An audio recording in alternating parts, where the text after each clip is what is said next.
In this video, I'm going to be working AP Pre-Cal Homework 7.3. So we're going to be working on a couple of replicas of free response question 3, the modeling sinusoidal situations, and also doing some graphing of functions related to y equals tangent x. So the first one is this fan blade, which you saw in the examples. It's the one that they published. It's the best example we've got right now. So the electric fan has 3 different settings: low, medium, and high. On the low setting, the blades spin at 100 revolutions per 5 seconds. On medium, it's 120 per 3 seconds. On high, the blades spin at 200 revolutions per 4 seconds. The height of the tip of a fan blade from the base of the fan can be modeled by a sinusoidal function. Yeah, totally. And so what is the period of the height of the fan blade tip per setting? Now, because this thing asked about period, I'm going to just really think about it in terms of that. The thing's moving clockwise, so, it's going around and then coming back. So one period would be the number of seconds it took to make one revolution. Okay, so it's seconds per revolution. Period is in seconds per revolution. So on low, I need to divide the number of seconds by the number of revolutions. So that's 5 seconds for 100 revolutions, and 5 over 100 is 1/20th of a second. Okay? We talked about frequency this time. That would mean that frequency was 20 revolutions per second. Okay? And if you want to do that and then flip it, then you would get the 1 over 20. Okay, for medium, I'm going to say, all right, it's 3 seconds for 120 revolutions, so 3 over 12 is 1/4, so that'll be 1/40th of a second per revolution. And then on high, it's 200 revolutions per 4 seconds, so 4 seconds is equivalent to 200 revolutions. I probably should have said seconds per revolution, like to really emphasize the units here guiding me towards, because that's what I was doing.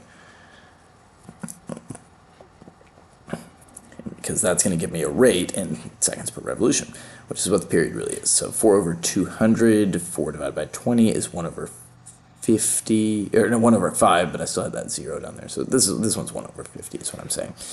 Right. What would be the value of B if you were to model the height of the fan tip from the base using h of t as a cosine function where t is in seconds? All right, and that would be, all right, we know that period equals 2 pi divided by b. And that's what I'll just be using, kind of like repeatedly in here. Okay, so for the first one on low, period 1 over 20 equals 2 pi over b. I'm going to cross multiply, and b equals 40 pi, so 40 pi right there.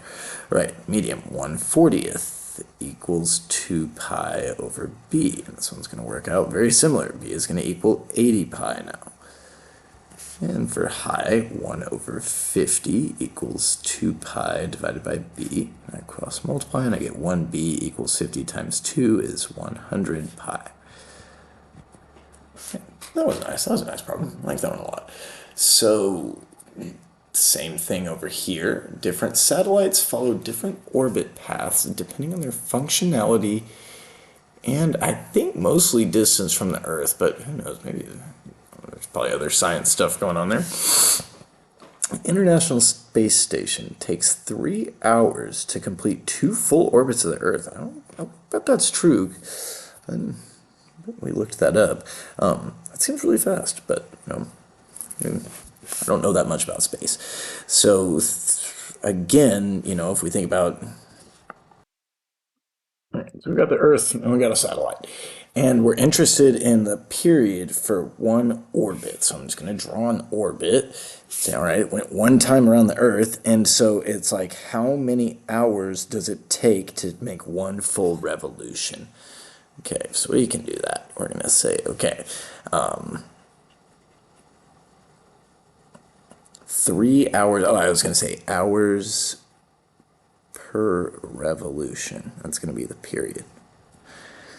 Okay, and so I'm going to say 3 hours for the International Space Station is 2 full orbits, 2 revolutions. So that's 1.5 is the period. And then for the Meteosat, weather satellite, a quarter of the Earth in 2 hours. Okay, so 2 hours divided by 1/4 of a revolution of Earth. So 2 divided by 1/4 is like 2 multiplied by 4, so I'll have 8 hours for the period. And then for Starlink satellites, takes 5 hours to complete 4 full orbits. So 5 divided by 4, 5/4, that's 1.25. Since I already did one decimal, might as well do another one. Okay, and then if we're going to do the same thing, find the value of b for each model. So a sine of bt plus d, but we don't really need to worry about a or d. So we're going to say, all right, for the International Space Station, period equals 2 pi over b. I'll just write that in again, because I guess it really is that important for this whole sinusoidal graphing unit. And so we'll say, all right, over here, period, which is 1.5 equals 2 pi divided by b. And you know, I'm kind of thinking I might go back to the decimals for this, for the ease of cross multiplication. 1.5, that's 3 halves. Okay, cross multiply, 3b equals 4 pi, so b will equal 4 pi divided by 3. Okay, for Meteosat, I'm going to have 8 equaling 2 pi over b, so 8b equaling 2 pi, divide both sides by 8, and I would get pi over 4. And for Starlink, the period was 1.25, but I might call that 5/4, so I can do some cross multiplication. Okay, so 5b equals 4 times 2 pi is 8 pi. I wrote that wrong. Said it right, wrote it wrong. So 5 times b equals 4 times 2 pi. Yeah, I'm going to divide both sides by 5 and get b is 8 pi divided by 5. All right, here's one, and we even copied the instructions just like it is on the quiz. So this is a free response question. It's exactly like number 3 that you're going to get on your AP exam this year, whatever year you're taking this class. If you're watching in the future, some other year, after I've recorded this video, number 3 is going to be the same for the foreseeable future, probably as long as this video is up in public and posted. You know, if they change the prescriptive nature of the free response, then I will probably take this video down, because it won't be that useful anymore. So a carousel is going to raise and lower the height of a toy horse over the course of the ride. Over the course of the 3-minute ride, the horse undergoes 12 cycles of displacement. All right, so 12 cycles in 3 minutes. Well, I'll just see what's going on. I'll just keep reading. Middle of the horse starts 5 feet above the ground. Okay, that means the midline is 5. And I'm just going to write that in right here, because we're going to kind of want to like extract the data out of this problem just as soon as we see it. Then initially lowers. Okay, I'm thinking like negative sign. Okay, but maybe that's g. Okay, maybe g is going to be t equals 0.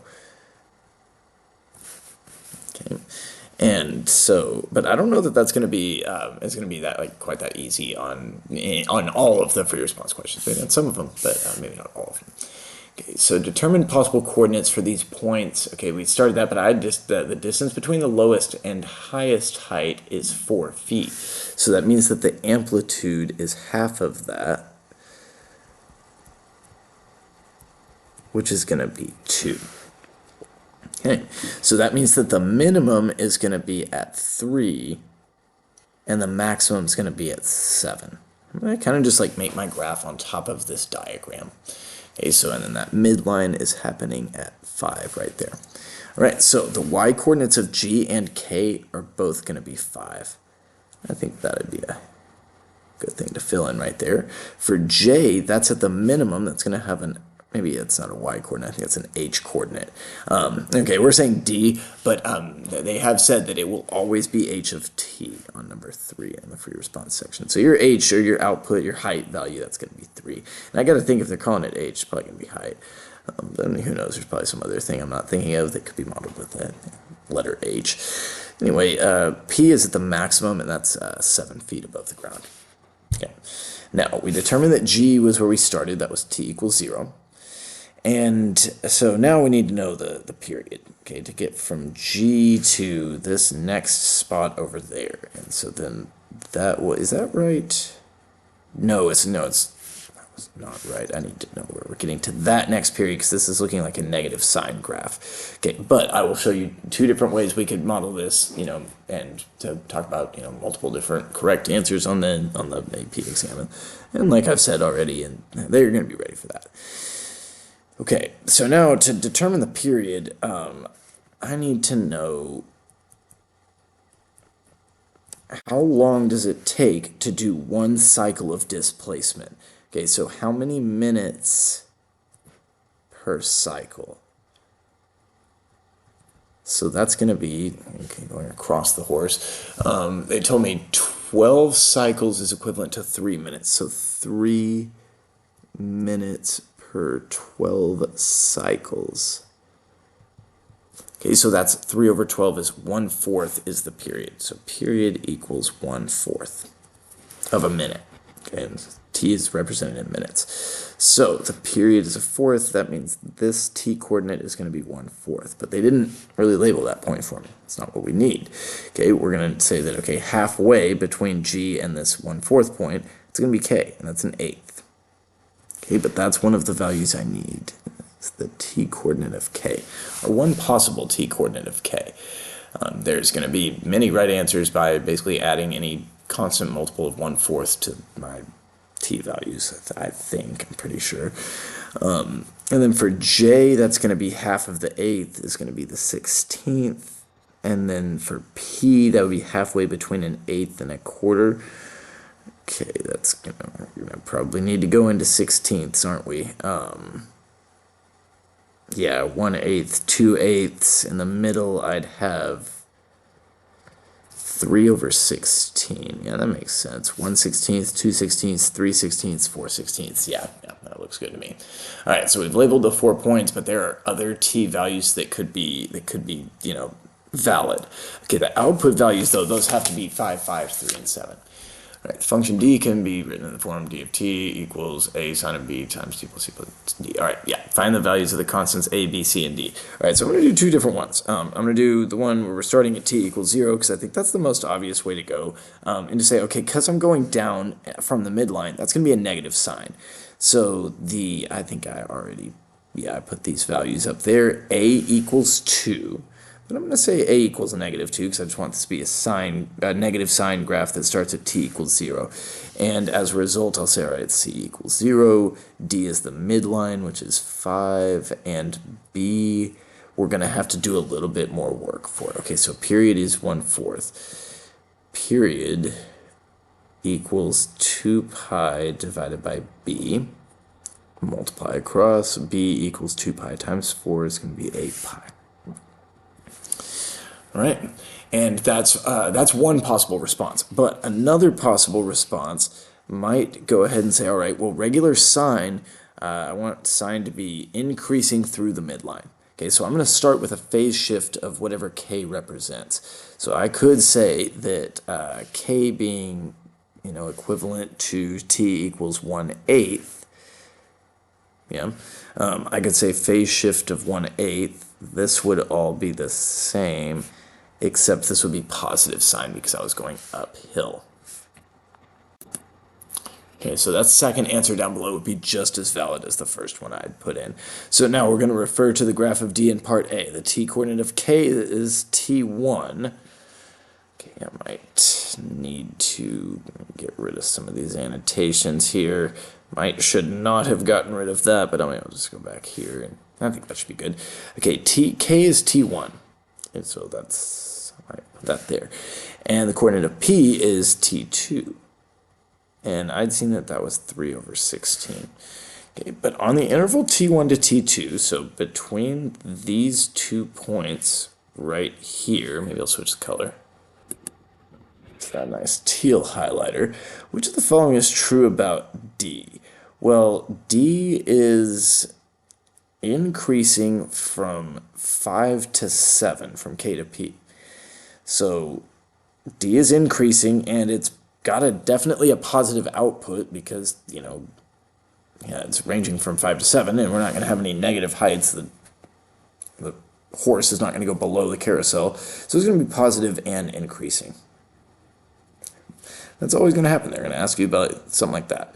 And then and it's going to be multiple choice inside the free response, which is kind of curious, but we can work with that. Describe how the rate of change of D is changing on the interval T1 to T2. Okay, the graph is concave down, so I'm going to say the rate of change is decreasing. Don't think about that too hard. Concave down is rate decreasing.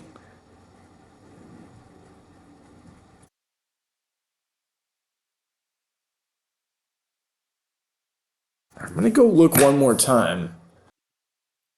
Yeah, I mean, the model solution on their scoring guideline says because the graph is concave down. So I'm gonna write that in, but it only says it's 1.4 change in rate of change, and it's not like with justification or anything. So I really think that they're just looking for rate of change decreasing.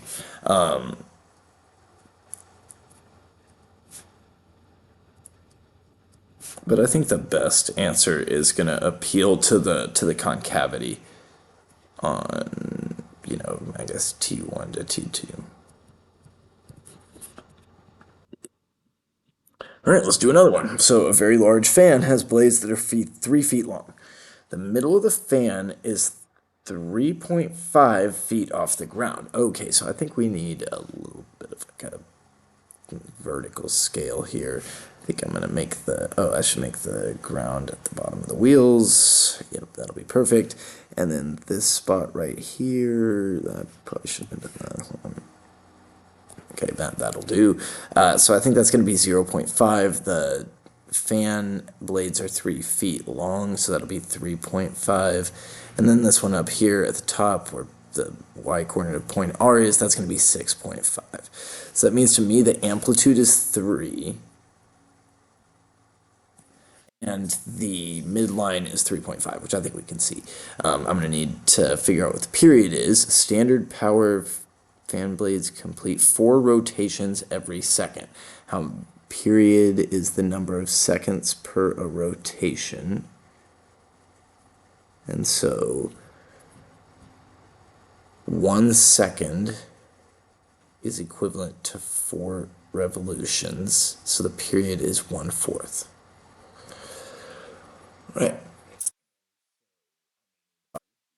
Period equals 2 pi divided by b. I think did we not just have one where the period was also 1/4? Yes, we did, but that'll be all right. That's going to tell me that b is going to equal 8 pi. Okay, so I can already say, like, I know this is going to happen in part B, right? We already know that's how it's going to go, so I might as well just go ahead and fill this in. 8 pi, amplitude is 3. The midline, I even know that's 3.5. So really, this one, I think that, yeah, there's 2 points for part B, and one of them is for A and D, and the other one is for B and C. But let's try to get those. We need to try to get both of those points, guys. I really want you to separate yourselves from the national average on the free response. I really think that's where we can do that best. And that's going to be by, our familiarity with the problems. So I really think that we should probably be attacking part B first, because we're trying to extract all the information from the paragraph. We're kind of discovering all this stuff as we're going. Okay, so the point R begins at the top of the fan when the fan is turned on at time t equals 0. All right, so we're starting at a maximum. Assume the situation begins at t equals 0. Is that... No, that is not language you will be seeing on your AP exam. I think it says no scale and no coordinates are given. And that does allow for the variety of answers. And maybe if we're saying the situation begins at t equals 0, we're saying there isn't actually a variety of answers. But, for the sake of durability here, I think I'm going to just go with the fact that there are multiple right answers. But I'm going to decide that t equals 0 is right there. That's because R is starting at the top of the fan. It's starting at a maximum. I'm just going to go from there. Okay, so I would like to use a cosine function, and fortunately for me, I'm seeing cosine right there. But that's not a guarantee. It could change cosine to sine year to year, version of the test you get, stuff like that. Okay, so I put in that y-axis, that height of the fan, I might call that H, and then the t-axis is going to be down here because I saw the minimum height of the fan was 0.5. So I'll just label that 0.5. You know, they're not going to read anything that you write on the graph, but we can make this really nice. We can do the same thing, 0.5, 3.5, 6.5. They're only going to be reading what's in here, but, you know, we might need to annotate to make sure we're getting this stuff right. So F has t coordinate 0. We're going to assume we're starting there. And H coordinate 6.5. And see how if I draw the axes in and look at the graph like that, it's a lot easier to see, you know, and label the top and bottom and the midline. It's a lot easier to see what the coordinates of the points are going to be. So the output for G is going to be 3.5. And I'm just going to fill in the rest of the outputs because I haven't really figured out the period stuff quite yet. And then for K, the output value is also going to be 3.5. I just got to double check, and it's determining whether or not we're getting the college credit for this class. So I think it's worth a double check to make sure the label point is what we're saying. J is at the minimum. That's an output value of 0.5. And for P, that's at a maximum. That maximum was 6.5. So something and 6.5. All right, so we determined that the period was 1/4, so I'm afraid this one's going to work exactly like the other one did. So if this is 1/4, J is going to be at an 8th, and what was P? P was 1/4, that was the end of one full period. Did I do that right on the last one? Yes, I did. We just didn't have the thing fully labeled. All right, that makes sense. One full period was still 1/4 over there, so I did label it right. Okay, so 1/4, J is an 8th. That means G is 1/16, and just like we saw last time, the other one is going to be not 3 pi, just 3/16. Okay, and then for the value of C, if we're doing a cosine function, cosine wants to start at its maximum, so I'm just going to say that C, t equals 0 is my phase shift. Okay, so plus C. Oh, I don't think yeah, if I didn't catch this, if it says plus C right there and you were going to be non-zero, then you need to make that -1/8 for your phase shift. I'm glad I caught that. Yeah, that's something you need to be careful on. I'm glad I see that now, because I haven't actually recorded the video of the lesson yet, so I'll make sure to emphasize that there. And of course, that is definitely how you are going to see it on your AP exam in May. Okay, it's going to be sine or cosine of b times t plus c. So we have to be very careful about that phase shift. All right, so refer to the graph of R in part A. T coordinate of G is t1, and the t coordinate of J is t2. So talking about this portion of the graph where the function is decreasing and concave up. Okay, but we will say that the function itself, the output values are still positive because of positive distance above the ground. So it's positive and decreasing. And then since the graph is concave up, the rate of change of R is going to be increasing.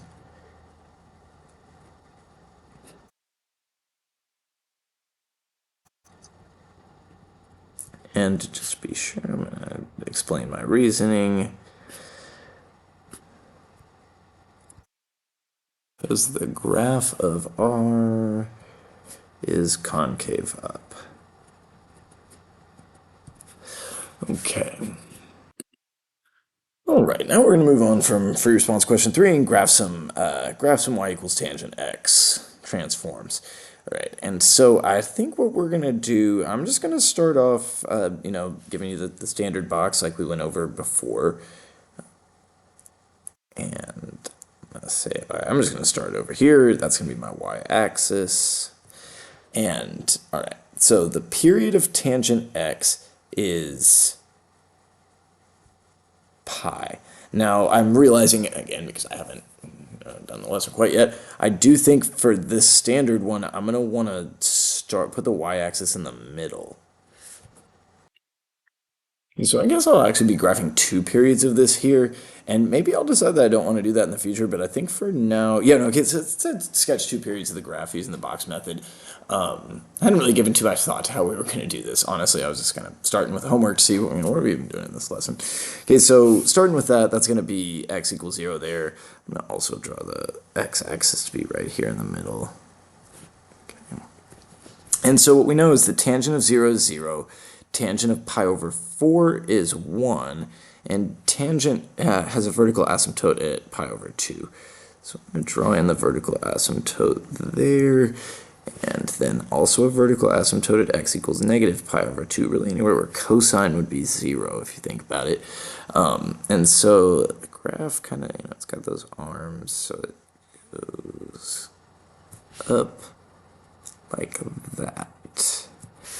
And so it's got one of those, but over here it's also going to be 0. It's going to have the kind of the same arms coming up that way. And so we've got that. That wasn't the best one because really it's, and I'm sure I want to emphasize this in the lesson, the slope there is supposed to be 1. It's not supposed to be flat. It's supposed to be increasing there for reasons that you'll discover next year in calculus.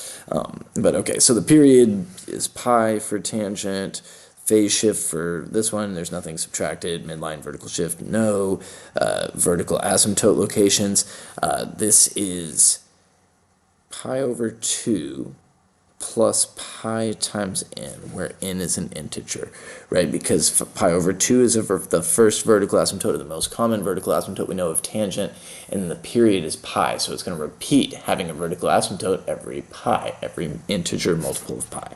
All right, so now we're going to sketch 2 periods of this graph using the box method, but once again, okay, no phase shift. I'm going to say, all right, put the graph in the middle here. It's negative tangent, though.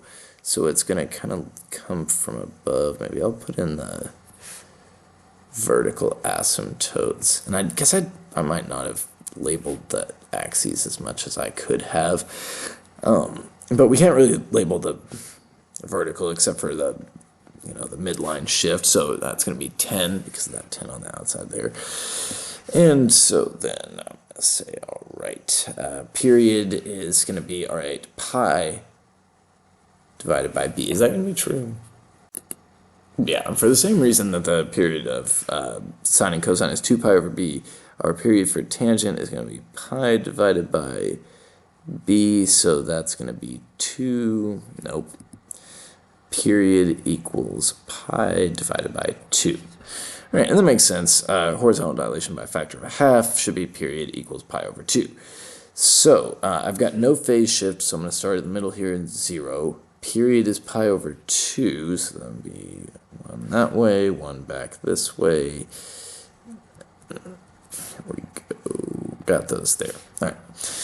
And so I've got the locations of the vertical asymptotes, and I'm going to just sketch the graph kind of like usual.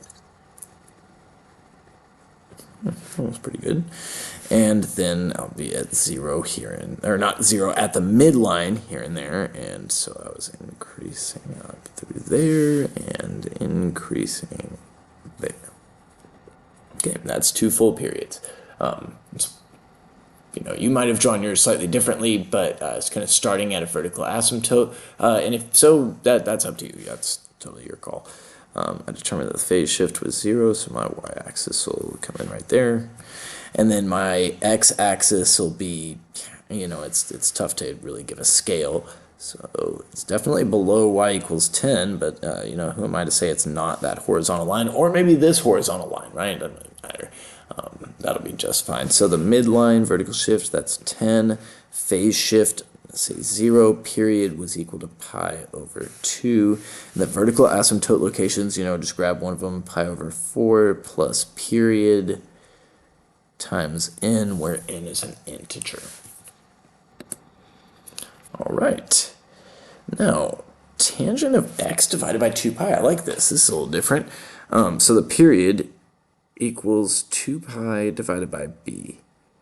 And b is not 2 pi. B is 1 over 2 pi because I'm multiplying the 1 over 2 pi by the x when I'm dividing x. Okay, so is 2 pi divided by 1 over 2 pi, which would be like multiplying the 2 pi by the 2 pi. So it'd be 4 pi to the 2. Okay, so that's really unusual.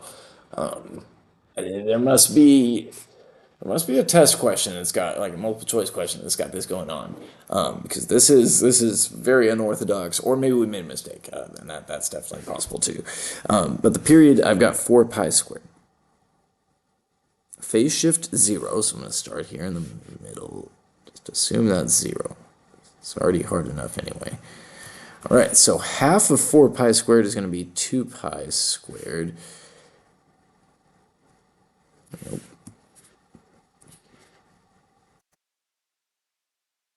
Okay, vertical asymptote's going to come here. And then the midline is going to be 0, so that'll be an x-axis. Midline vertical shift was 0. Vertical asymptote locations, okay, 2 pi squared plus 4 pi squared n. Okay, where n is an integer, and that's very unusual, but otherwise the graph will look the same, right? It's going to come up, it's going to increase through the middle, it's going to just be increasing out here, and increasing up towards that 0 there. Okay, make sure, wait a second, I didn't, okay, yeah, pardon me. I haven't sketched graphs of tangent in a really long time. This was a negative tangent, so I need to make sure I'm, kind of being respectful of that. I thought I did, but okay, evidently I did not. I mentioned it. All right, so it's going to be kind of, or more like that. Okay, so crisis averted. I fixed it. You'd probably already noticed that by now. Wondering if I was going to notice, if I was ever going to go back and fix it. All right, so 8, 9, 10. Oh, we got 2 more pages of this. All right, let's better strap up. So 3 times the tangent. Okay, yeah, notice that the 3 is only going to vertically stretch it. So, we don't have an amplitude for these things. So you got vertical asymptotes. So I'm just going to say, all right, period is equal to... Man, and as soon as I did that, I realized I made another error over here. The period was not 2 pi over b, but just pi over b, so that's going to be 2 pi squared. It's actually not going to be that disastrous, because that's just going to change this to being negative 1 pi squared, 1 pi squared, and 2 pi squared. At least I'm figuring these out. And I guess I could add in that label too. All right, there we go. Okay, that's fixed. And yeah, of course, I'm going to need to change that to a 2. Yeah. Plus 2 pi n, where n is an integer, and that was just part of my label. All right, let's just move on from that. Period is pi over b. Okay, so that's going to equal positive 2. Phase shift is negative 1, so I'm going to put a negative 1 there. Okay, the period is 2, so I'm going to add 2 and subtract 2, because we're kind of just going to standard graph 2 periods of this thing when it's tangent. Okay, so negative 1 and 1. All right, I'm going to put in the y-axis last of all. Okay, and then the midline, which is the vertical shift, that's 4, so I'll label that right there. All right, otherwise this is a positive tangent function, so its graph is going to kind of look the same as I usually draw it, provided there's just a positive tangent. Right, and so this will be a vertical asymptote right there, and be coming up right here towards that vertical asymptote. So I can kind of sketch that one in. Negative 1, halfway between negative 1 and negative 3 would be negative 2. The rest of the vertical asymptote. That's going to be a vertical asymptote, but it's also the y-axis. I'm going to draw it solid. A little bit of context there, and then maybe I'll just decide, I think for ease it'll be easiest if the vertical shift is positive to make this one the x-axis, and if the vertical shift was negative we can make the top one the x-axis, and that'll be a perfectly fine graph. I might indicate that's a vertical asymptote, so have a look over this graph and say, this looks pretty good. Oh wait, vertical asymptote locations, look for one of them, 0 plus period times n. So any even number, I'm going to have a vertical asymptote. That makes sense. I've got negative 2, 0. Looks like I'd have one at x equals 2 as well, just based on the pattern. All right, now one more of these. Let's sketch 2 periods. So positive tangent. So I'm going to actually start by sketching the graph. Okay, putting in the vertical asymptotes here.